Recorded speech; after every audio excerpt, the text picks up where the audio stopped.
assunto surgiu diante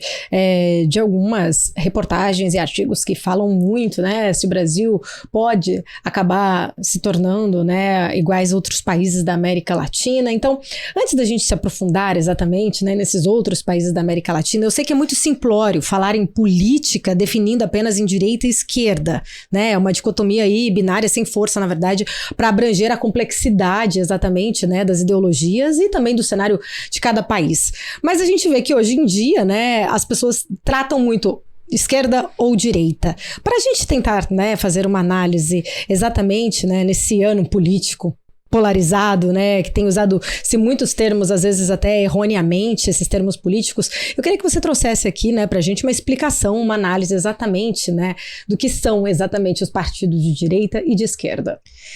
É verdade, Paula, é bem complexo fazer essa distinção, mesmo porque o conceito de direita e esquerda se reformulou muito nos últimos anos, né? A gente tinha uma visão até o final da Guerra Fria e depois a gente passou a ter aí uma outra visão. E acho que no caso do Brasil e na América Latina como em geral, a gente pode dividir em dois espectros, né?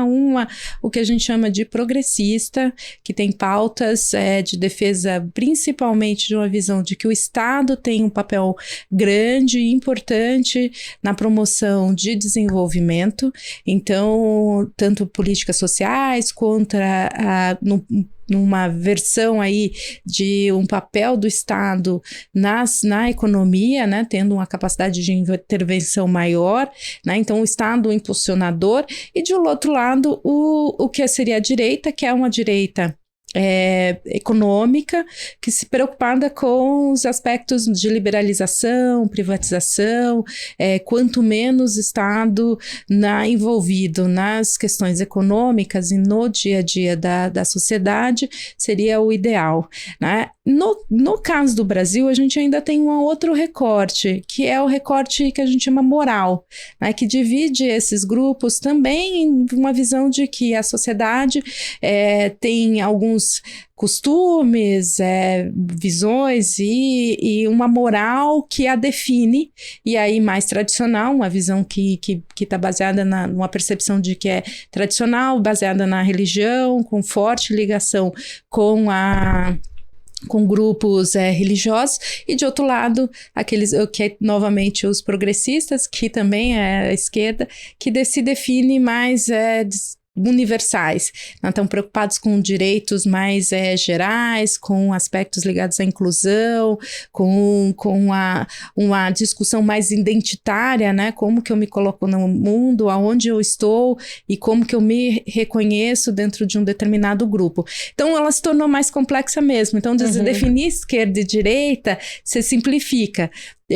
Mas esses dois grandes grupos, de um lado, pró-economia de mercado e mais tradicional, e de outro lado, mais intervencionista, mais preocupado com agendas mais fluidas e a gente chama um termo bem técnico, pós-materialistas,